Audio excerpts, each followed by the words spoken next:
It's 11:20, and I'm going live here on my Kababayan Kayo Tagalog Filipino talk show. It's it's a special show because I want to pay tribute to the Queen who who has died this morning in UK in Great Britain. Um, so I prepared a piece on the news. Queen Elizabeth II, the longest reigning monarch, has died at the age of 96. She passed away at her favorite summer vacation home at Balmoral in Scotland. The Queen was not feeling well after a brief meeting with the new Prime Minister of UK, Liz Truss, who replaced Prime Minister Boris Johnson, who resigned from his position. And after meeting with Minister Liz Truss, her doctors advised her to get some rest. And I think within the day, which was September 8th in UK, she has gotten worse and died. Which is September 8th in UK and September 9th here on Guam. Prior to her death, her oldest son, Charles, and only daughter, Anne, were present at Balmoral with the Queen. And then they summoned the rest of the immediate family, Prince Andrew, Prince Edward, and her Charles' eldest son, Prince William, and then later Prince Harry, who was not with his wife, was there also. As a result of the Queen's death, her eldest son, Charles, ascends. Charles is the Duke of currently the Duke of Cornwall, and so with the Queen's death, he ascends to the throne and automatically becomes the king. And so he's going to be referred to as King Charles III. Prince William, his eldest son, will take his title, which is the Duke of Cornwall. Prince Harry's fate is unknown. As a matter of fact, there's a breaking news in UK right now that he was late to see the Queen. She had already passed on when he arrived. There's a continuing rift between now the King Charles III, Prince William, and the King's youngest son, Prince Harry. So we do not know what Prince Harry's fate is going to be, and I'm sure after the funeral that will be announced. The rift started with Meghan, the wife of Prince Harry, when she had that infamous interview with Oprah Winfrey, and talked about the racism of the royal family, and how she and her son were treated badly by the royal family. So that's still ongoing. There's an outpour of condolences and sympathies and just a bunch of messages from leaders throughout the world, but I'm going to, including President Joe Biden and Vice President Kamala Harris. But I'm just going to read some of the messages coming from UK, formerly the prime ministers. From Tony Blair, he said, We have lost not just our monarch, but the matriarch of our nation, the figure who, more than any other, brought our country together. She kept us in touch with our better nature, personified everything which make us proud to be British. Boris Johnson, who just resigned recently from being the Prime Minister of UK, said, "It's a country's saddest day. In the hearts of every one of us, there is an ache and a deep personal loss." And that is very true. Liz Truss, the incoming new Prime Minister of UK, who was appointed by the Queen herself, said, "It's a great loss, but Queen Elizabeth leaves a great legacy. Britain is a great country because of the Queen. It's an extraordinary achievement. She presided over 70 years with dignity and grace. She was loved, admired, and respected in UK and as well as around the world." Now, Prime Minister Truss has asked the people of UK to support the incoming King Charles III, as he takes over the reign of the beloved Queen Elizabeth II. Queen Elizabeth was born in April 21, 1926. She's the eldest daughter, and her sister is Margaret, Princess Margaret. So she's the eldest one, and her father was King George VI. He was famously known as the stuttering king. He stutters when he talks. And she was married to King Philip, who died in early 2021. Funeral arrangements will be announced later, as this is a humongous event. And so that's under preparation right now. And I think after the death of Prince Philip, I think that she was very, very saddened by his death. And so now I think she's happier where she's at, and will be with her beloved husband. And so that is a sad news today, that the Queen had passed on. I have followed the Queen and the royal family's events after, I think, during the courtship of between Charles and Diana. I got very interested in the royal family, and the Queen is impeccable as far as grace and dignity. She has handled many controversies over the years concerning Prince. It started with Prince Edward, and then the marital affairs of Charles that ended in a divorce with Diana, and to the issues about the marriage between Meghan Markle and Prince Harry. And there's just so many stuff there, but the Queen handled it very well. And so that's something that she is so admired about.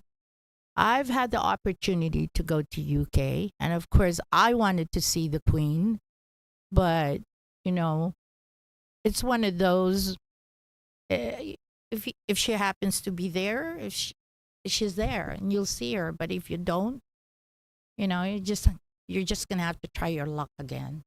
But I've gone to Europe twice, and I've passed by London, UK, and never got the chance to see the Queen. But you know, you have that good feeling that you're there. And even if you didn't see her or other members of the royal family, you feel like you belong there. And so, you just take that experience and keep trying. In the meantime, I'd like to extend my personal condolences to the Queen's family, immediate family, and I will miss her because there's a lot of nice stuff written, by the media about the Queen. Nothing hard. It's always something admirable. So yeah, I feel sad. That's why I'm doing this special show so that I can announce it just on time and not a week after her death. So in the meantime, we'll take a commercial break and we'll talk about other things right here in our community. Zach, let's take a commercial break.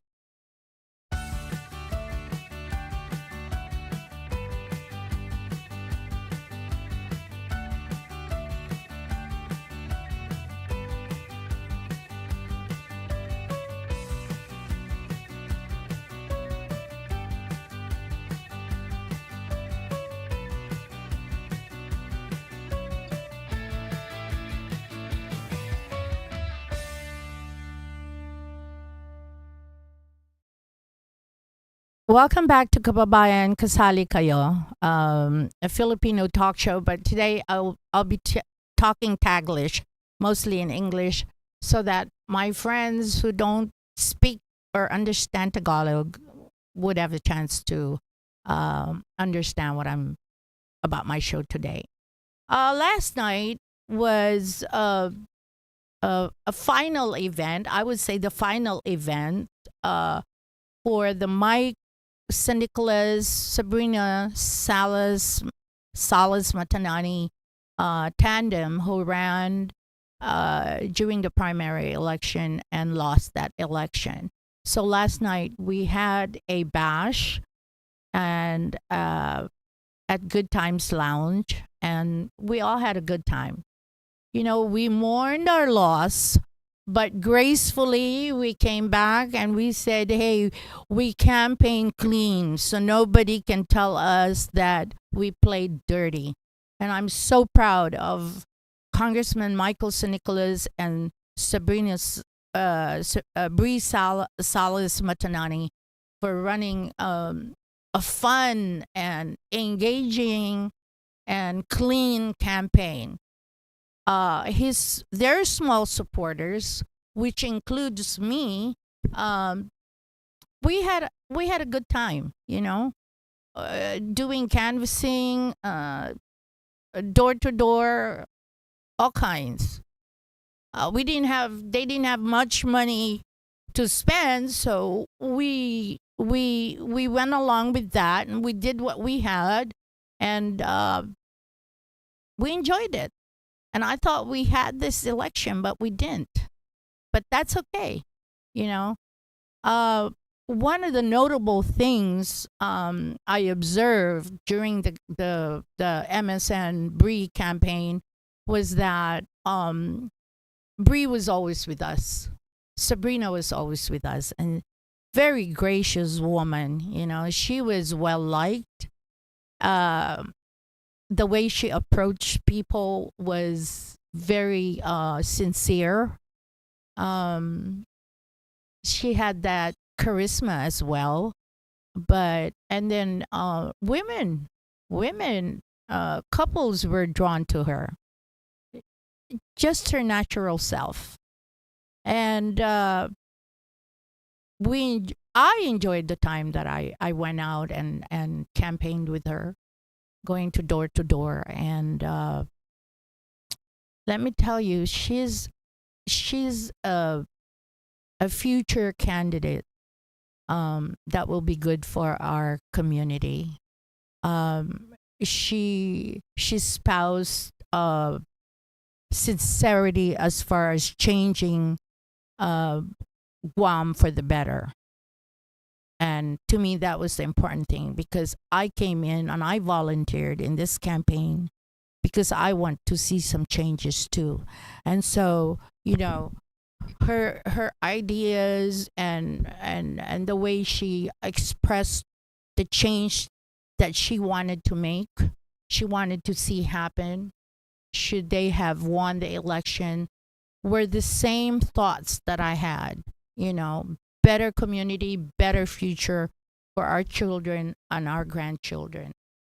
So, you know, of course we were unhappy. We were sad about the results but there's hope there. And one day, who knows? Mike might just come back and runs for something, and we'll be there for him, as well as Bree. You know, Bree is the future leader to watch. She's such a gracious woman, and somebody told me one time during the back and forth, bullying in Facebook by the other team, that Bree has, yeah, she's a veteran broadcaster, journalist, pretty face, but she doesn't have the brain. And you know what I said? I said that is not true. This is not just about parties, who you support, Democrat or Republican. You gotta take a look at the person that you're supporting as well. And I don't think Bree is just another pretty face. I think she's got a lot of dignity in what she wants to achieve, and she will get that chance one day. And Bree, from the bottom of my heart, let me tell you, when you decide to do something else in the next 2 years, I'm going to give you my 200%. And that's a promise. Okay? Now, let's talk a little bit about the result of the primary. They garnered the all-in team garnered about 11,940, and Mike and Bree garnered 7,720. So the voters turnout during the primary was very disappointing. We have registered 58,000 voters. Only 40% of that came and casted their votes. So I would say out of that 58,000, if you put the numbers together, all in and MSN and Bree, that's about 11,700. That's not even 20,000. 11? Yeah. So I would say out of that 58,000 registered voters, it is believed that 30% of those are Filipino voters. Now, with the numbers that came out, I know there's a lot of votes from the Filipino for Congressman San Nicolas, but I'm only looking at maybe, I don't know, maybe just 3%. So a lot of the registered Filipino voters didn't come out and voted during the primary. They didn't take advantage. They didn't take the opportunity to go and vote at Westin Hotel, that early voting, which was very, very convenient. You drive in the hotel, there's staff, and I tell you, the Guam Election Commission staff members did a good job. So you drive in and you're asked if you wanted to go into the handicap side of the side of the hotel where the staff will come and assist you. or do you want to vote at the at the mezzanine? So when you say, "Oh no, we want to vote at the mezzanine," they'll they'll direct you, follow you, and tell you where you are going to park. You get off your car, and then already there's staff there ready. They're driving a golf cart, and you ride there, and then they'll bring you to the mezzanine. The whole process from the mezzanine, from the door to the line where you give your ID and they find your if you're registered or not. They verify if you're registered or not. If you're registered and qualified to vote, then they give you the packet. They give you the voting packet. And then after that, you go to another line. And this whole process is just maybe a minute or two. Okay. They verify there again. They give you instructions. And then they send you to the booth or the machine, whichever your choice is. So the whole process is not even 10 minutes. And I cannot understand why some of these kababayans of mine didn't make time to go and vote. You know, um, if you're working, you have a lunchtime. The early voting opened at I believe 10 o'clock, and they stopped at 6 p.m. Really, really no excuse. I've heard some of my kababayan say, "Oh no, I don't want to go there because the parking is so bad." That's not true, and that's advertised all over the media. That it's very convenient. Okay, another kababayan of mine said, "Oh, when I asked her, I said, 'Did you vote?' And she said, 'No, because in Tagalog, wala namang pakinabang.' In other words, there's no use.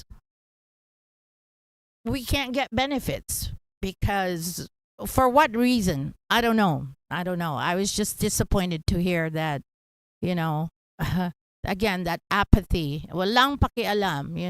Wala namang pakinabang. That hurts. Paano ka walang pakinabang? Nandito ka sa Guam, kumikita ka, pinapadala mo halos lahat ng pera mo sa Pilipinas, wala kang pakinabang? You know? That's very poor excuse. Very poor excuse. Mga kababayan, it's time for you guys to think about how you're going to help this community, because one day, maelect lang ang isang leader na papasok sa Kongreso, wala na tayong boses ng mga Pilipino. Kasi lahat para dito na sa mga tao dito. Trust me, that day will come. At pag nangyari yon, pag kayong magreklamo, wala na tayong say. Wala na tayong karapatan para bumoto. At ifa-follow up ko itong mangyayari. Kung itong tumatakbo na babae nasa Kongreso, pag nanalo siya, tandaan ninyo, wala na tayong boses ng mga Pilipino. Sinayang nyo lang. At ito pa, Zach, do you want to do a commercial break before I go on to the other segment? Okay, let's do the short commercial break. So, tutok po lang kayo dito sa Kababayan, kasali kayo.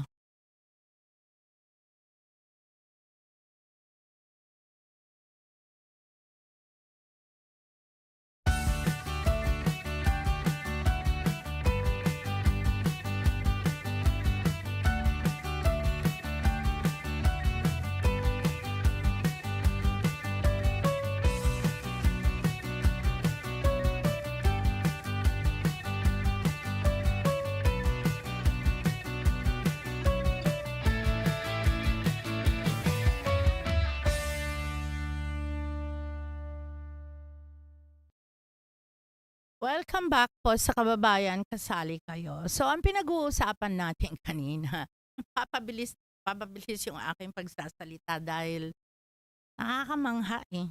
Ang nangyari sa primary election. Kulang na kulang hindi pinansin ng mga Pilipino ang pagboboto. So, ang sinasabi ko, doon sa kung sa 30% sa 58,000 na registered voters, dapat ang qualified Filipino voters is nasa mga 17,500. Sa 6%, kinuwenta ko na lang, in my own way, kinuwenta ko na lang na ang voters turnout of that 58,000 is only 40%. So, sa ating mga boto, sa 17,000, 6% lang. Sa 30%, 6% lang ang bumoto sa ating mga kababayan. So, napakababa. So, eyon, sa paglakad-lakad ko, pagtanong-tanong ko sa mga kakilala, kaibigan, marami pa rin hong nagsasabi sa kanila na wala silang pake.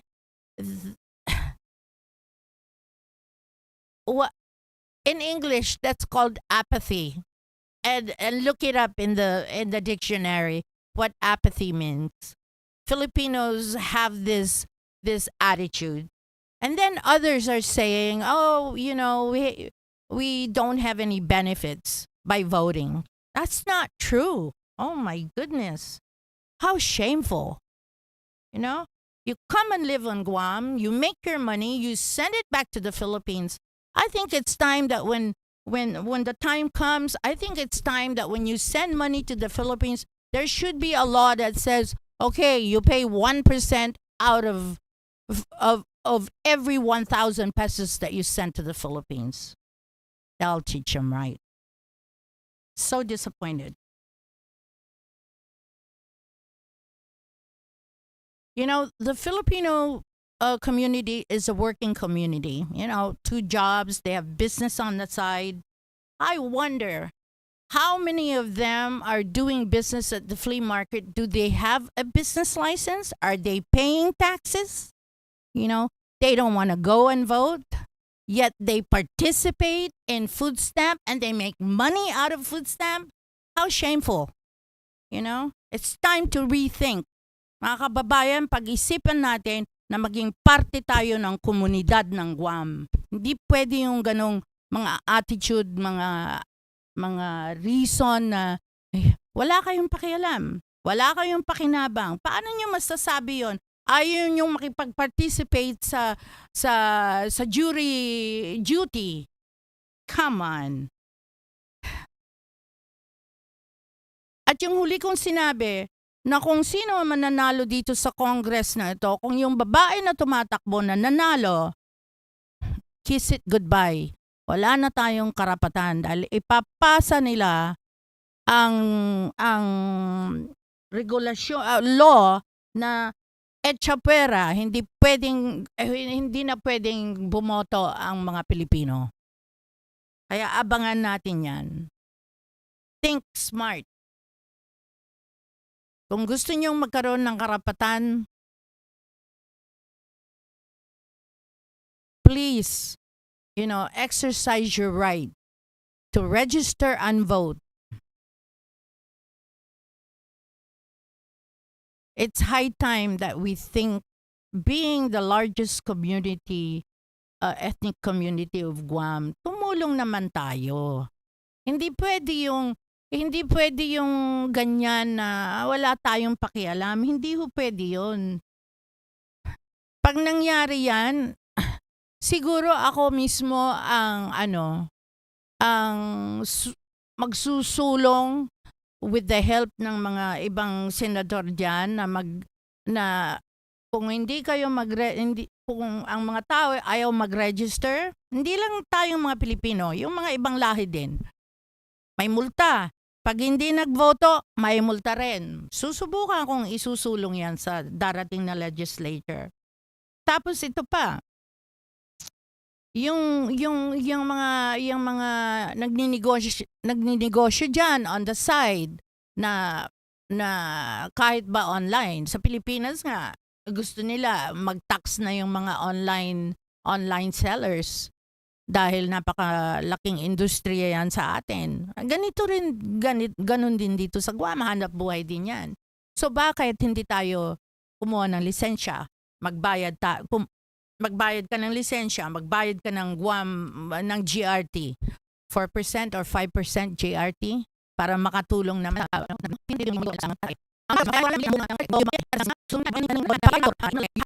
Contractors Licensing Board license. Pupunta ka doon, mag-a-apply ka ng license.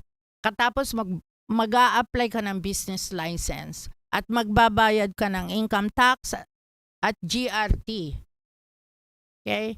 Karamihan ngayon itong mga fly-by-nights na mga Filipino contractor, ang dami nilang naloloko. May mga nalolokong mga senior citizen dyan. At nakakaawa naman kasi hindi alam nitong mga senior citizen kung saan sila magrireklamo. Okay? So nakakainis din talaga. Pag nahuli kayo, may multa din. Kaya ako, ifa-follow up ko lahat yan. Lahat ng mga nangyayari dito. Titignan natin yan. It's high time na makipag-participate tayo dito sa mga nangyayari sa Guam. Hindi pwede na puro pa-social-social na lang at kumikita at ipinadadala lahat ang kita sa Pilipinas. Pagkatapos, wala. Magpipetisyon ka ng panibagong pamilya, ganun na naman ang gagawin. O, ano mangyayari sa atin? Wala tayong magiging bosses. Pati mga caregivers dyan, na mga pumupunta sa mga training dyan, nagkakaroon ng certification. Pag kayo nag-part-time, dapat lang siguro na meron din kayong lisensya at i-report nyo yung income nyo at mag-tax din kayo dyan sa income nyo sa mga part-time. Pati mga nurses, pag-taxin na lahat yan. Palagay ko naman, hindi ka magiging nurse dito kung wala kang lisensya. Ayun, kung pang part-time ka, kumuha ka ng business license. At i-report mo din yung part-time. Hindi pwede yung ganun na lang na sige-sige na lang kumikita tapos walang pakialam. Yung mga nagbabay and sell ng mga kotse dyan. Diba?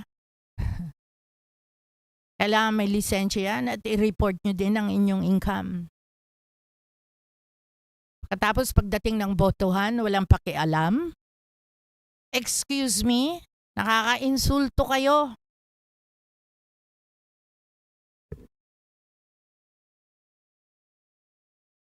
Kaya itong darating na pag natapos itong kabuuan ng eleksyon, marami tayong titignan na mga nangyayari sa ating komunidad, sa ating Filipino community. Okay? At ako ang magre-research ako, magtatanong ako, titignan natin kung sino mga hindi naglisensya dyan at nagninegosyo. Tingnan lang natin. Yan ang challenge ko. In the meantime, how many minutes do I have, Isaac?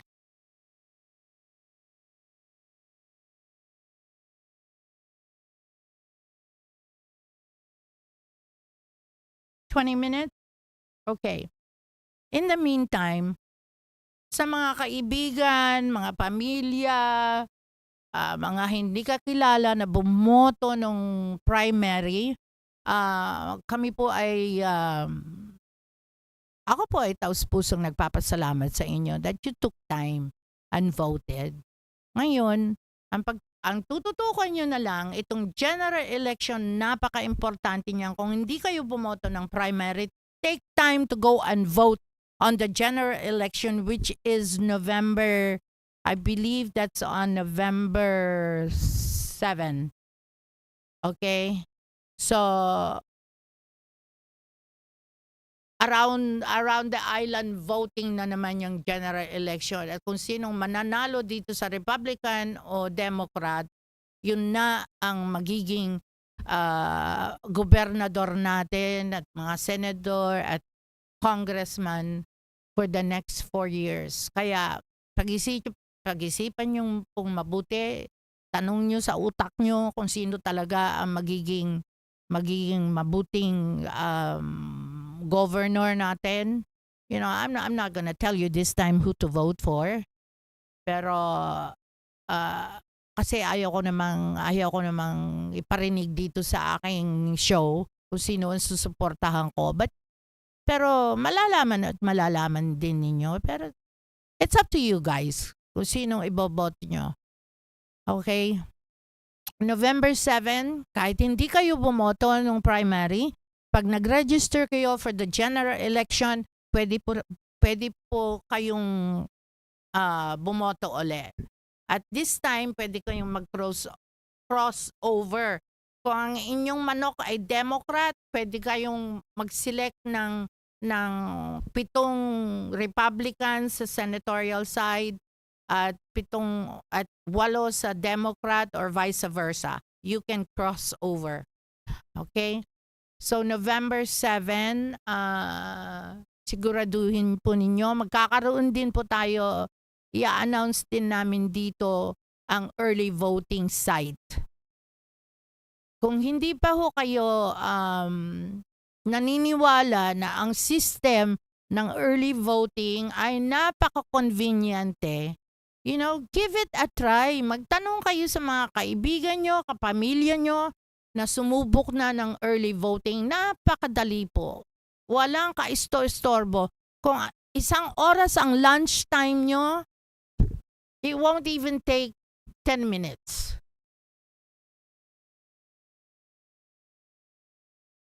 November 8? I thought it was the 7th. Oh, really? Okay, so according to GEC website, the general election is going to be on Tuesday. That's November 8th. Starting at 7 a.m. So lahat ng mga places na pinagbutuhan ng primary, doon din ang mga lokasyon. How about the early voting SAC? Did they say anything about early voting, the site? Nothing yet, right? Okay, they'll announce that. So ngayon, ongoing na ang mga early, kung gusto nyo mag-early register, you can visit them. You can visit GEC at Fahrenholt in Tamuning. Oh, okay. So yun, early voting starts October 10 until the 31st of October. So, oh my goodness, that's a lot of time. That's 21 days of early voting. How convenient. And let me tell you, I have to commend Maria Pangilinan and her staff for doing such a good job during the early voting days. I mean, great job. Great job, guys. So yun, nagpapasalamat ako sa lahat ng mga bumotong Pilipino. Kahit sino pa man ay binoto nyo, si Governor Leon Guerrero o kaya si Congressman San Nicolas, nagpapasalamat pa rin ho ako dahil bumoto kayo at napaka-importante na bumoto. I cannot emphasize it any more than I have. Para malaman natin kung sino ang susunod na mga leaders natin, bumoto po kayo sa general election dahil sasabihin ko sa inyo, paulit-ulit ko na lang sasabihin niya sa inyo, maraming pagbabago. Hindi ko pa masasabi sa inyo kung anong pagbabago. Titignan natin kung sino ang lalabas na leader. Maraming pagbabago niya. So that's it. As far as the primary election, that's my comment. And bumaling naman tayo sa isa pang concern na nakarating sa akin, natututukan din namin, gagawan din namin ng investigation, initial investigation. Marami daw sa ating mga H2 ang naaabuso dito sa Guam. Anong klaseng abuso? I don't want to say. Ayaw kong maging it's too early for me to say what these abuses are. It could be hindi ko alam. I cannot say. Pero nakakalungkot kasi alam nyo, ang construction industry ngayon, yan ang pinakamalaking construction, napakalaking industriya ngayon dito sa Guam. Construction industry is doing so well, you know, with the military build up, tapos yung mga demand of housing ng dito sa outside the military. Marami tayong mga H2 dito at kahit papaano nakaka-contribute sila tuwing darating sila dito. Nagbabayad ang kanilang company ng $2,000 per head na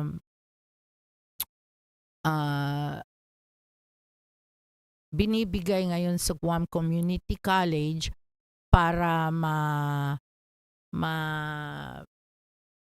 mag-train naman ng mga locals ng mga construction trades. So, hindi lang yan. May mga iba pang nakikisawsaw dyan sa $2,000 na yan. And I will not say kung sino sila. Marami silang nakikinabang. Ngayon, kung aabusuhin naman itong mga employers, itong mga H2 natin, sabihin na natin, abuso sa pagkain, abuso sa bayad sa, hindi ko alam kung dapat ba silang magbayad ng napakamahal sa kanilang mga barracks. I don't know. I will look into it. Pero yan ang mga ibang naririnig ko na sobra pinagbabayad sila ng ilaw. Tapos pagdating sa pagkain, nakakatanggap na lang daw sila ng bill na umaabot kung minsan na mahigit 1,000 sa isang buwan. Ano na lang ang kikitain ng H2 kung gano'n ang patakaran. Kaya pakiusap ko naman sa mga HR department dyan na hina-hina naman kayo sa kung ano man abuso nangyayari dyan. Tingnan nyo namang mabuti. Huwag nyo naman abusuhin yung ating mga foreign workers dyan. Pero ito, masisigurado ko sa inyo, we will look into it. Kandit News will look into these issues and it will come out in the open. Kung maganda, maganda. Kung masama, lalabas pa rin yan. Guarantee. Gagarantihan ko sa inyo yan. Hindi maganda yung nangyayari. Nahihirapan na nga sila pagdating sa recruitment. Tapos pagdating dito, aabusuhin pa sa mga ganyan. Aba, tingnan nyo mabuti dahil baka kayong mga HR at saka mga accounting dyan, tingnan nyo mabuti at dahil baka kayo'y nakakaabuso at going against local laws and federal laws. Kaya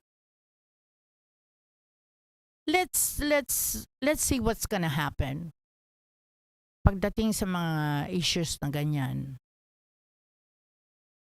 Alam ko may mga after, I think starting 2023, may mga pagbabago na inire-require ng federal government pagdating sa mga living standards, living situations ng mga ating H2 workers.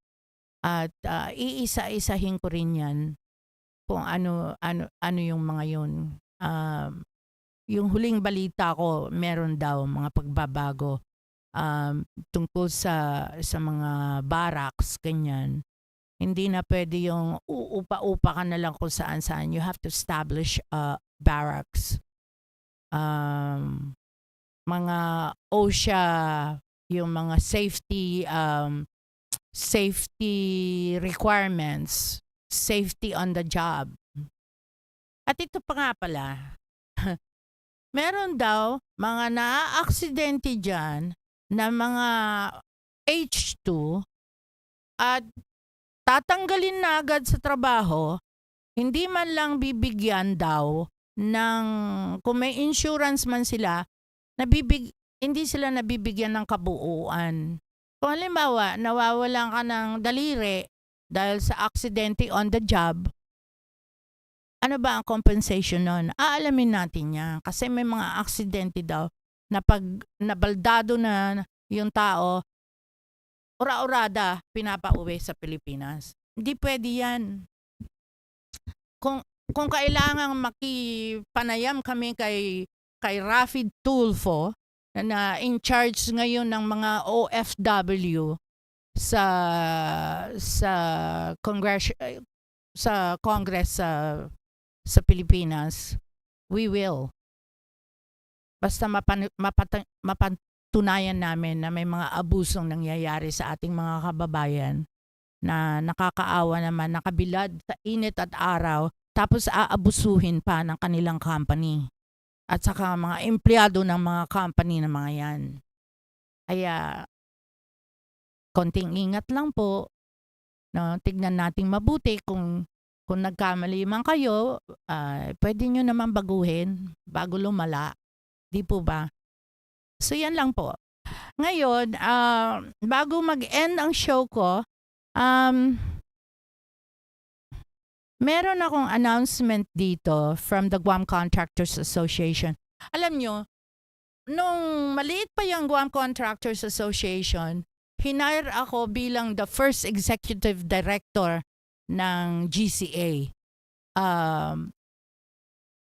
Napakalaki nilang napakadami nilang leaders ng mga general managers, mga vice president ng malalaking company dito, pero they didn't have a formal although nag-incorporate sila as an organization, as a non-profit organization, sila lang nagmi-meeting, walang nagma-manage ng kanilang business affairs. So, noong 1984, hinire nila ako bilang the first executive director ng Guam Contractors Association. At maalala ko noon, ang aking boss consists of 13 big-time na mga contractors dito sa Guam. Isa nga doon yung napakabait, na alala ko si Mr. Peter Carlos. Napakabait. Naging boss ko yan. Isang board of directors ng Guam Contractors Association. Tapos yung iba, yung mga presidente na ng mga block construction, wala pang Cortec nung araw. Presidente ng First Hawaiian Rock, yung mga ganyan, Reliable Builders, marami pa. At saka yung mga Japanese corporation, Maida Corporation, yung mga yan, yung mga vice president and president, naging boss ko dyan. So anyway, after 4 years, nung nagbuntis na ako, laki-laki ng tiyan ko, nagkaroon kami ng opisina dito sa Aganya. Nahirapan na ako umakyat, mapanaog, baka ako mahulog ako, makunan ako. So after 4 years, nag-resign ako. Tapos, pero nung 4 years na nandun ako, ang dami-dami naming mga nagawa. Pinaglaban namin yung H2 program. Nag-hire kami ng lobbyist sa Washington para lang i-push yung pagpunta dito ng mga H2. Kaya, pero nung hinire nila ako, ang company, ang association, had a deficit of, I believe it was close to $100,000. So I turned that around by building up the membership. Tapos yung nagkaroon kami ng golf tournament, and that's a big fundraiser for Guam Contractors hanggang ngayon. So ngayon, napakalaki ng organization ang Guam Contractors Association, headed by Martinez. Ano bang pangalan nitong kaibigan ko? Anyway, so for the month of October, there will it's the construction industry month. So there's going to be a proclamation at the governor's office. Tapos may mga calendar of events sila, kagaya ng pipili na naman sila ng contractor of the year for the year 22. Tapos magkakaroon sila ng, I believe, an apprentice of the year, ganon. And then their annual picnic. Tapos magkakaroon sila ng industry fair dyan sa Phoenix Center dyan sa Father Dueñas sa Mangilaw. I don't have the dates yet. Ipapadala sa akin ng Guam Contractors Association yan. So I will let you know. And there will also be a celebration at Ipaw Beach for the culmination of the construction industry month. Okay, and we're going to attempt to get some members, some of the members and leaders of the association to come to this show and talk about the persisting issues that they're working on. That includes labor and any other issues, GSA procurement, stuff like that. So, abangan nyo po yung i-announce ko po yan sa susunod na show as soon as I get the schedule. Suportahan natin ang Guam Contractors Association. Ito na lang ang umaandar na kumikitang industriya dito sa Guam. Kaya, alagaan natin ang ating mga foreign workers, mga H2 natin dito sa Guam, as well as yung mga apprentice. Yung mga company dyan, mag-hire kayo na apprentice. Kasi pag wala ng H2, sino pa nga ba ang gagawa kundi mga apprentice? Di po ba? Okay, so let's take a short break and then we'll wrap up. Tutok lang po kayo sa Kababayan, kasali kayo. Maraming salamat po. Take a break tayo.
Welcome back to Kababayan, kasali kayo, Filipino talk show hosted by me, Sally Aquino.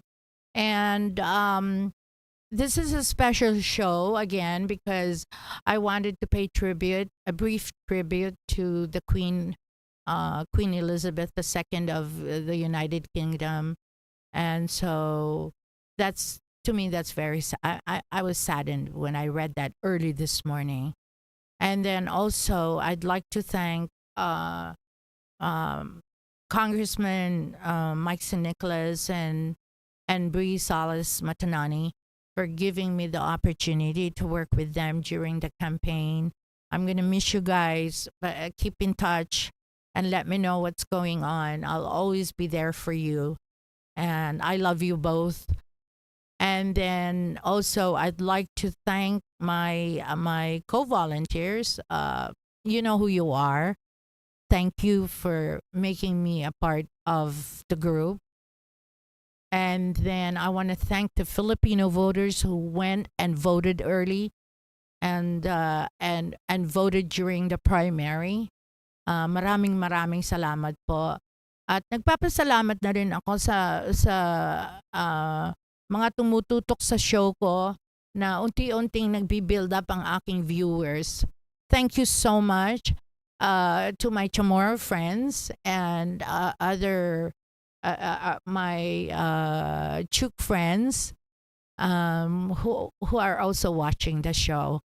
Um, Before I wrap up, I'd like to do a birthday shout out to a good friend of mine, Myrna Hablero, whose birthday is coming up on the 12th.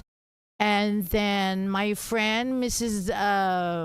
De Vera, who celebrated her birthday on September 4th. She was one of our supporters that came out and helped me at the booth in Okudu